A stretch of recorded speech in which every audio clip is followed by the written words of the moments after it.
Hey, what's up, you guys? My name is Grace Lauren Taylor, and you are listening to episode 24 of the Trauma Dump podcast. Thank you so much for joining us. Here at the Trauma Dump podcast, we seek to answer the question, what is mental health? How do I take care of my own, and how do I support others? This week, we will be discussing anonymous confessions from our Discord server.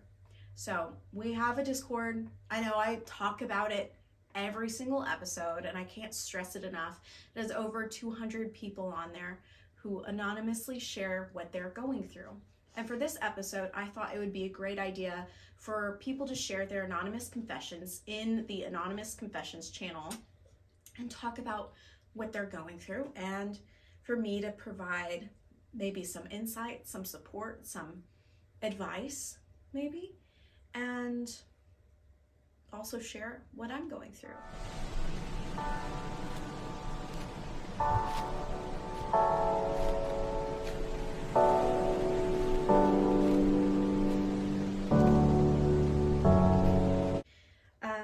This past weekend, which I'm recording on December 13th, this will air in 2 weeks, but this past weekend we got a new puppy. Her name is Mochi. She's very, very cute. I think she's an Australian cattle dog, but she might be mixed with an Australian cattle dog. Let me grab her for you guys. Yeah. Her name is Mochi. Say hi, Mochi. You're very sweet. Very angry because she does not like being picked up. But I think she's an Australian cattle dog. But she's very sweet. I think she's 2 months old, but I'm not exactly certain. We found her in a church parking lot, and the people at that church said she was abandoned. Somebody came by in the middle of the night and dropped her in like a fenced area in the church with no food, no water, nothing. And so Joey and I took her in. I really hope that you enjoy this episode, and if you do, please like it and share it with your favorite people. Now, let's get into this episode. All right, so the first confession is anonymous confession number 5, because a bunch of people were testing to make sure it just stayed anonymous. So this person says, I am a CSA survivor, and I went through it for almost 3 years straight. I'm pretty unsure of how it has affected me, and I just don't remember how I'm supposed to be feeling about myself, my situation, and the world around me. I don't really feel happy nor sad, and I don't really feel much. It's like there's not much to feel anyways, and I don't exactly feel alive and human, and it's frustrating. I've lost almost all my interest in everything that I used to love, and the only thing I use to cope is listening to music, because that's all I have. I've been also trying to poison myself lately by drinking hand sanitizer, but I felt pretty guilty about it recently, so I've stopped. I just want to reach out to all the people who have experienced SA and tell everyone that I know what it feels like to be victim shamed and filled with guilt, even though I was the victim. I know what it feels like to think of myself as a filthy piece of shit. And while I was going through it, I used to tell myself, that's life. It's not supposed to be fair. Why should my life be any different from all the people that are suffering in the world?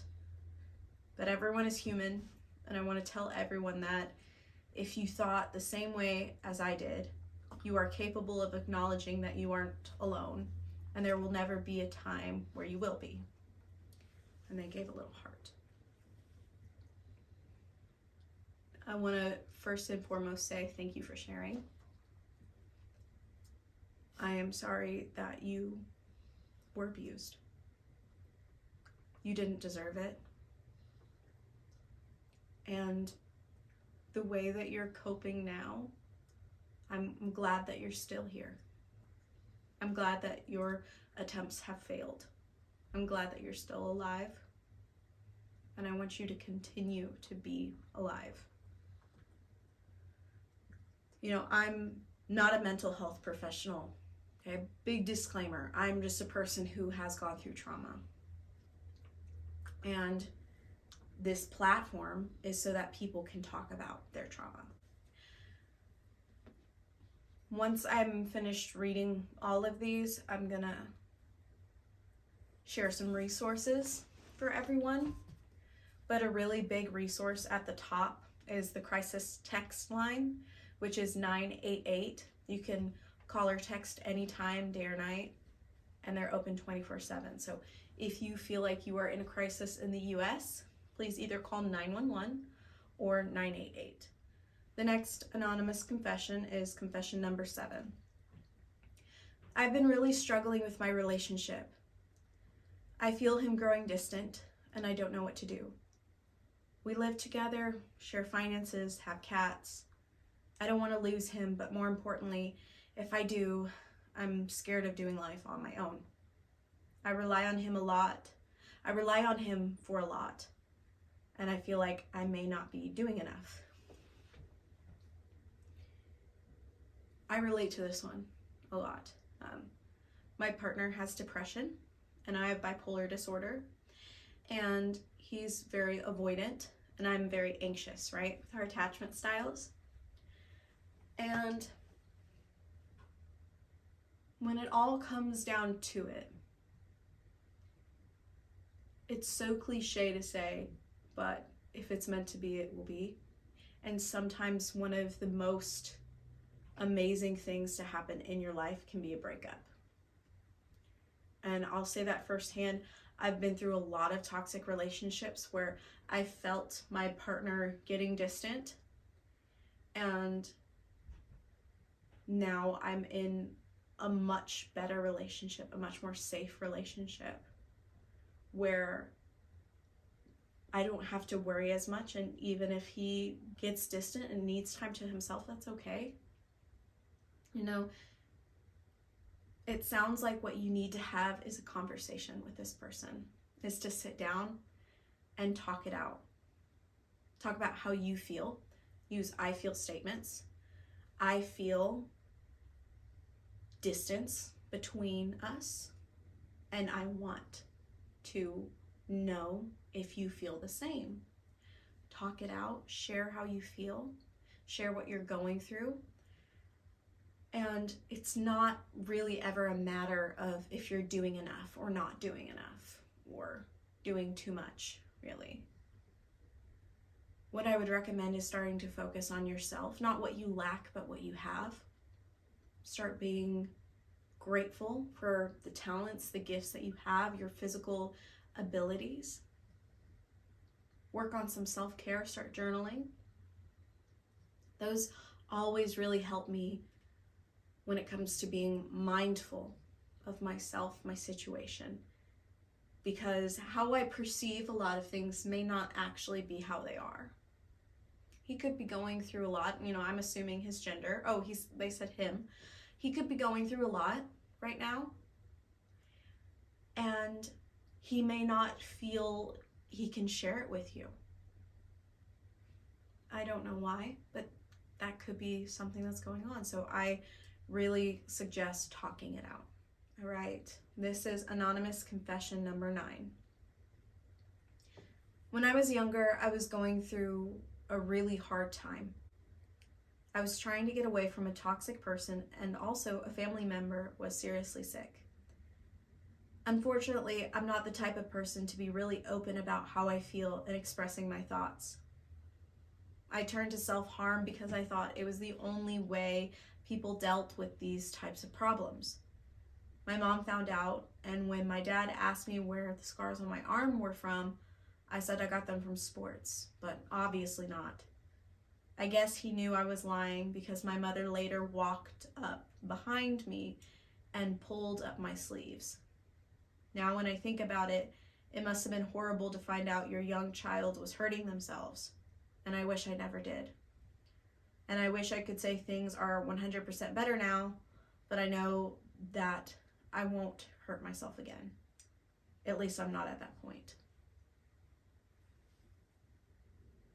Thank you for sharing. I am so sorry that you thought self-harm was how we deal with difficult things.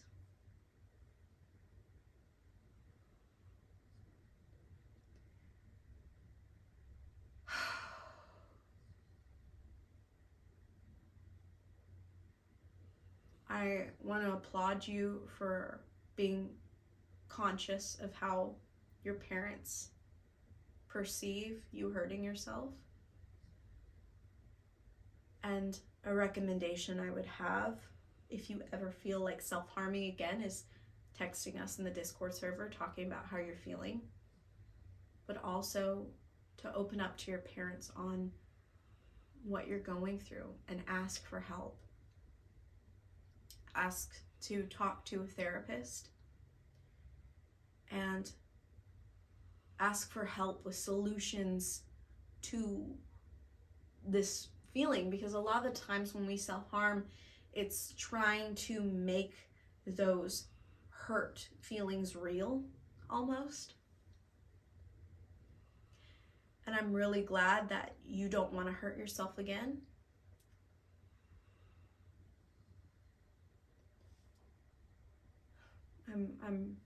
I'm genuinely really sorry you went through that. If you need anything, please let us know. This is anonymous confession number 11. I've struggled with self-harm since I was 10. This was because I felt the need to punish myself for being a bad daughter. As I got older, I realized that I just had a bad mother. I still struggle with so much guilt and even self-harm, but now I know that I deserve help. Yeah, you do. You do deserve help. You deserve to feel loved and appreciated.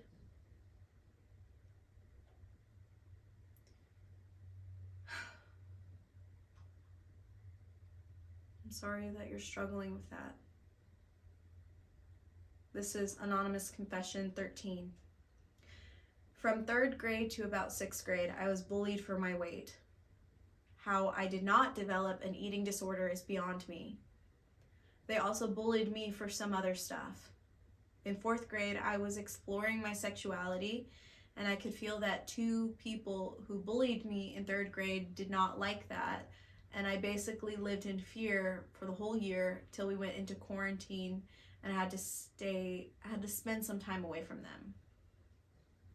In 5th grade, I went back to school, and the friend group I had in 4th grade separated because we were all in different classes except for the few who were in my class. There were a few people starting to distance themselves from me and kept saying they wanted space from me constantly.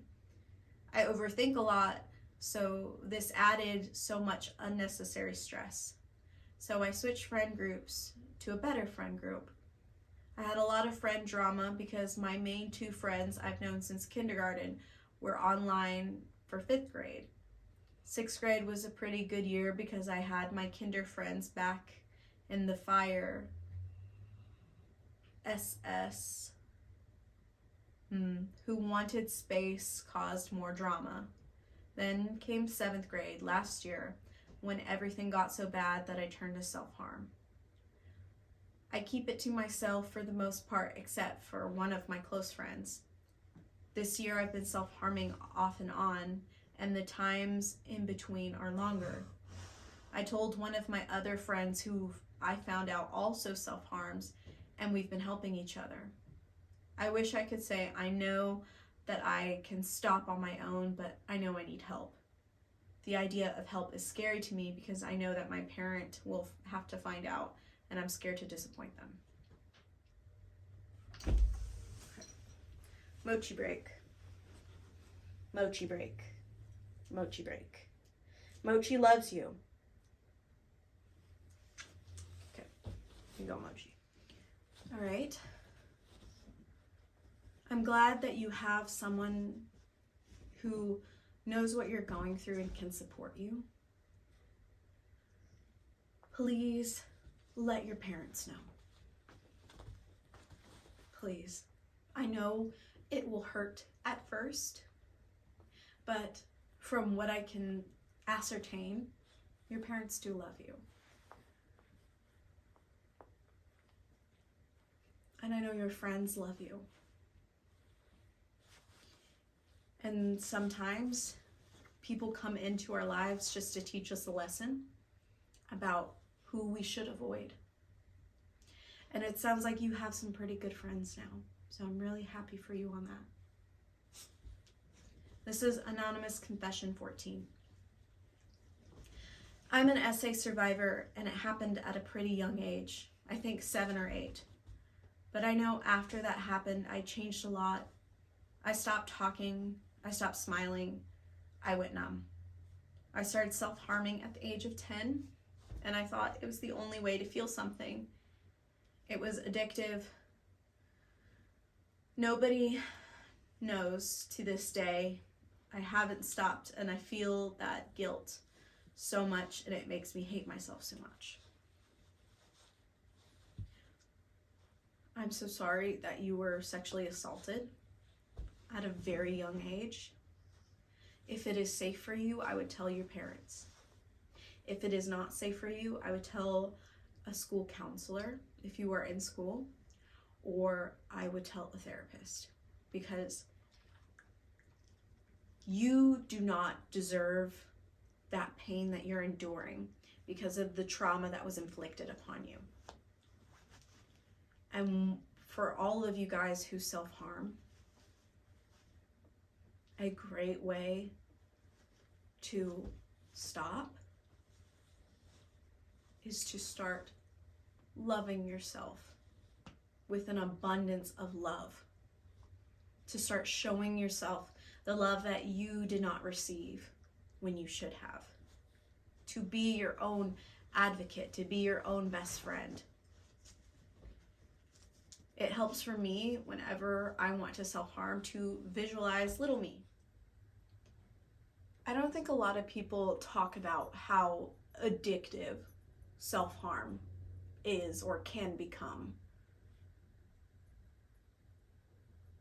Self-harm is not only dangerous to your body, it's extremely dangerous to your mind, because whenever something perceived wrong, something bad, something you did wrong, you want to punish yourself.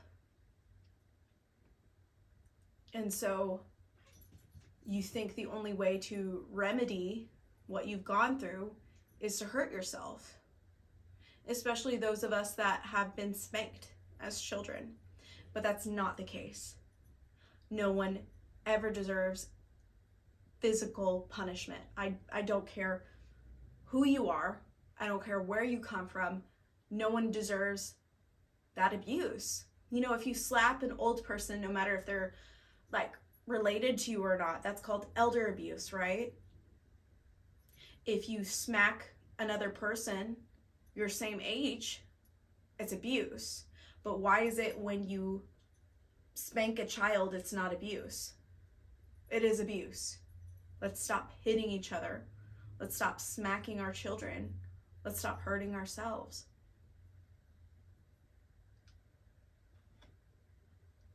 This is Anonymous Confession 15. I went to an extremely conservative Catholic school.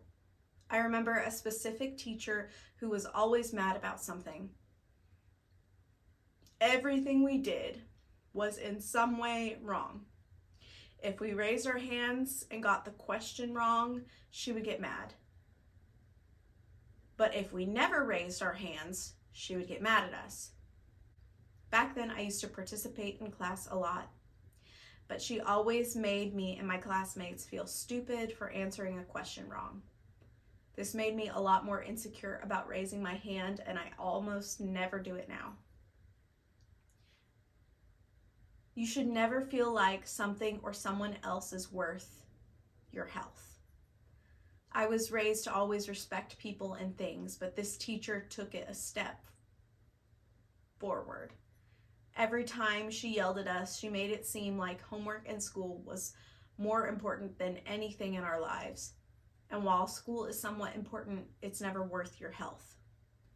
Now, if I feel overwhelmed or sick, I always think about what I have at school. whether or not I have an important test. When I was in the middle of bad classmates and bad teachers, I would get extreme anxiety. I wasn't allowed to listen to music or anything, so I would just silently get more and more overwhelmed. Eventually, I started feeling sick when I would get extreme anxiety. This at least gave me a reason to go home, but I was missing so much school. My mom got the whole thing sorted out. The teachers that I hated so much weren't fired, but they were basically told you might want to start looking for another job. The kid in my class that was horrible was suspended, and I didn't see him much after that. While this is good, I still feel behind some thoughts. I never want to defend a teacher despite the circumstances. I still always think about what else I have to do at school before I decide to go home and take care of myself. But I hope anyone reading this or listening to this can realize that they're horrible thoughts, or can realize that the horrible teacher in life, you're worth more than school. You are worth more than school. You're worth more than anything. Legitimately anything. You're worth more than your job, your occupation. You are worth more than your knowledge. You, your being, your soul is worth so much more. This is Anonymous Confession number 16. I self-harmed almost every day, and when I started, it was so hard to stop, but so do it like it was a drug. I used to have a teacher that really messed me up. She would pick fights all the time, and she would embarrass me in front of the entire class. This made everyone so much more worse. I got caught in the act by my friend. I felt so bad that she had to see that the worst part of it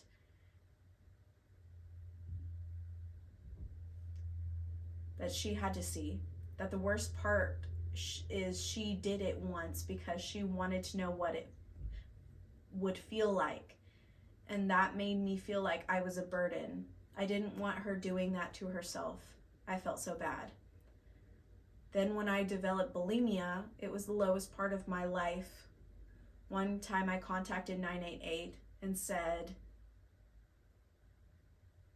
killed someone, and the police came to my house and they had to check my wrist in front of my mom because the message said I was going to hurt myself, and they saw my cuts, and it made me feel horrible that they took me to the hospital because of the things I said. I said I tried to kill myself.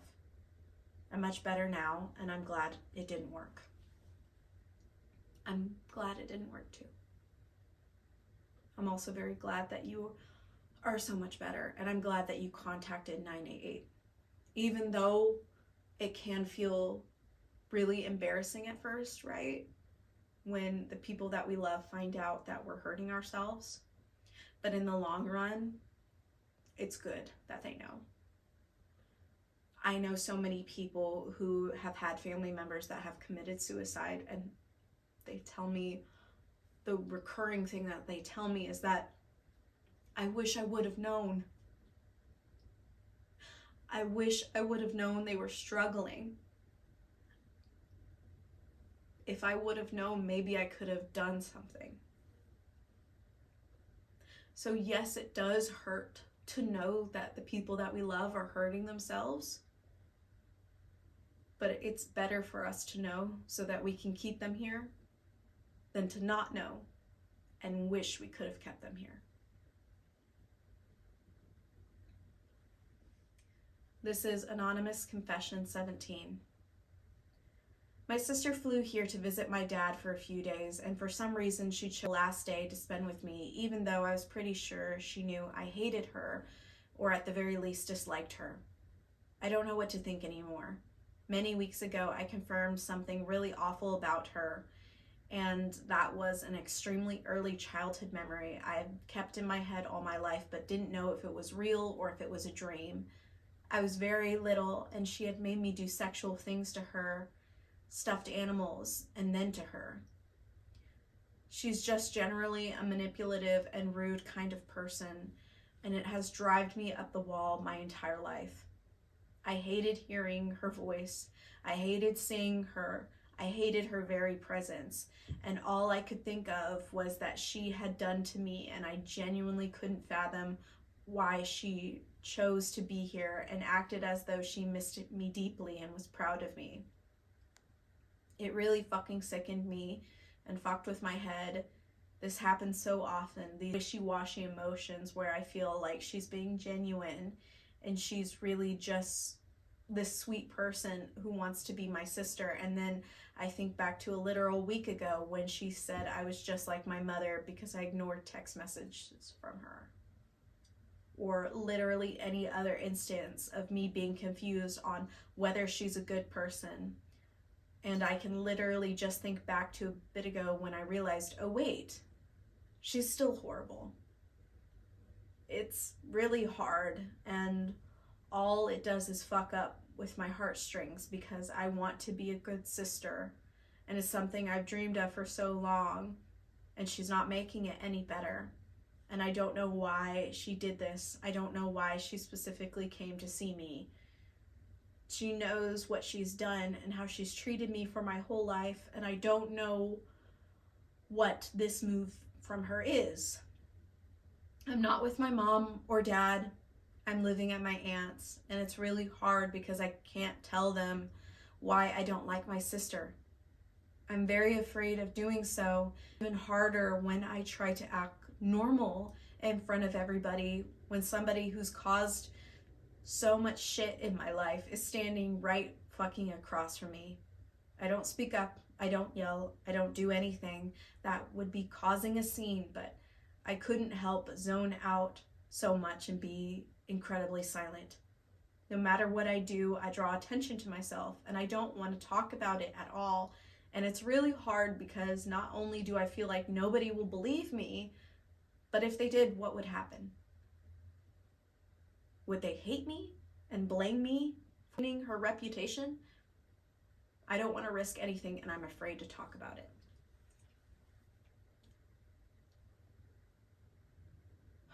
Honey, that's a lot.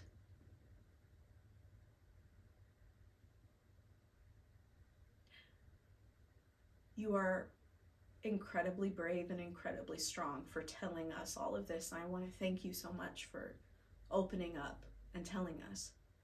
Your feelings are valid. Those disorganized feelings of wanting to be a good sister, but also you were abused and she continues to abuse you in different ways.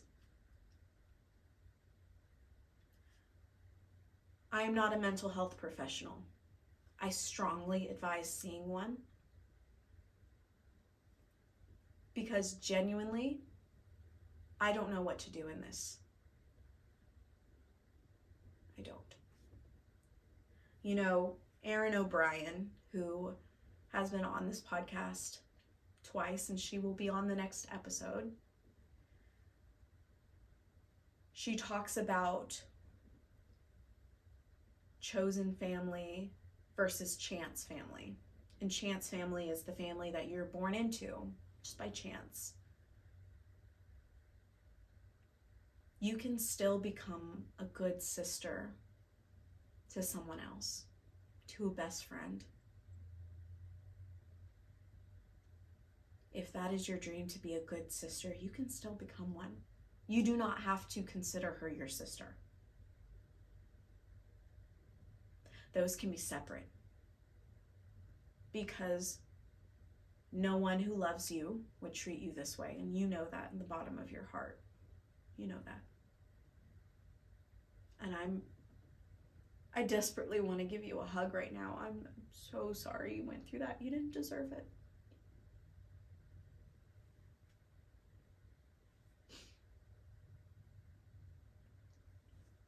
That sickening feeling is your body's warning sign to tell you not to trust this person. But I want to tell you, continue to trust your body. Continue to trust your instincts on this, okay? I cannot tell you what to do, whether or not to tell your family, because it may not be safe for you. You say you live at your aunt's house. If it is safe, tell your aunt. Just tell her everything. Or if you can't speak it, write it down. But please talk to a therapist. In the description, we have a link for 2 free weeks of BetterHelp. I'm not sponsored by BetterHelp in any way. I don't get anything from that, okay? But use it if you need it. For those of you watching, listening, those of you here today, you are so loved. Thank you guys for your anonymous confessions. Really, thank you. It's a lot. I'm going to put a lot of links in the description to self-harm resources, because most of these confessions are related to self-harm. Okay? Thank you so much for sharing with us, all of you who have shared. If you guys like this episode and want me to make another episode of Discord confessions, please let me know in our comment section on YouTube or in our Discord. We could make this like maybe its own segment of the podcast if you guys want, or it be its own individual episode every couple months. Whatever you guys think, because I want this to be an outlet for us to share what we're going through without judgment. I want this to be a safe place. And I'm going to do everything in my power to make sure it's a safe place. And if you need someone to talk to, please join our Discord to share with others. This podcast seeks to forge a strong community, so please don't hesitate. Please don't hesitate to get the help that you deserve. And also in the Discord, we have so many different channels of discussion that include more than just trauma. You are needed and appreciated, and I would love to meet you and know you and support you at whatever capacity I can. You know, at the end of every episode, we spin our wheel of emotions to learn a new feeling and how it correlates to trauma. We're going to spin the wheel, okay? Guys, it landed on despair. Let's see if you can see that. I don't know if you can. You probably can't, but it landed on despair. Powerless, vulnerable. How apt for this episode. How applicable for this episode. Hopelessness, despair. They're very common emotions when dealing with trauma. I know a lot of you that have given up your confessions have felt that despair. I've felt that despair. When my dad died, when I became homeless, I was in the depths of despair. But there's a way out. Hope triumphs over despair every single time. We cannot let despair win. But how do we hope? How do we look towards the future with